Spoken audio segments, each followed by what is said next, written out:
How environmentally sound are patio heaters? Well, electric patio heaters actually are quite environmentally sound. Gas heaters, not so much so.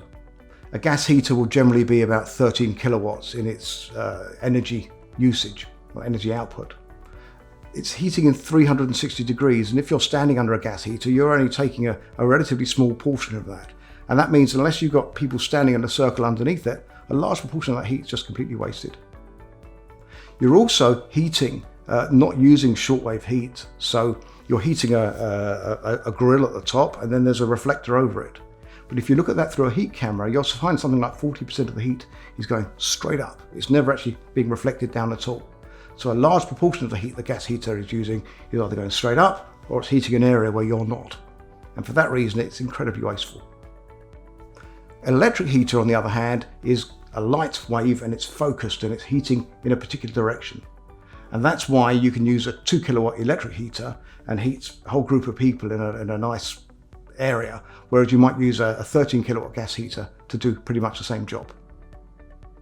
When you look at it from a financial standpoint, the difference to the Gulf is even more or even greater. A gas heater will take a 13 kilogram bottle of gas.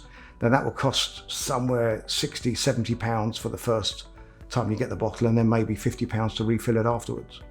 And that bottle will last, if it's on full power, it might last something like 12, 14 hours, something in that order. An electric heater, if it's 2 kilowatts, that means your electricity charge is normally so many kilowatts per hour. You'll see that on your electric bill.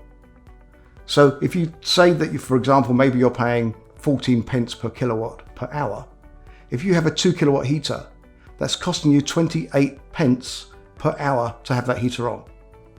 Now, if you're heating 2 tables in a restaurant with that, you think, well, 28p to have those 2 tables bathed in warmth per hour is actually a really, really low price to keep those seats and to keep that area active and producing money for you. In a home environment, it makes a lot of sense as well because it's just not that expensive. You leave it on for 24 hours a day, yes, of course it's going to add up. But if you have 2 or 3 heaters working and you turn them on for an hour or 2 hours or 4 hours while your friends are outside, the cost is really, really minimal. And for that reason, they're quite eco and environmental.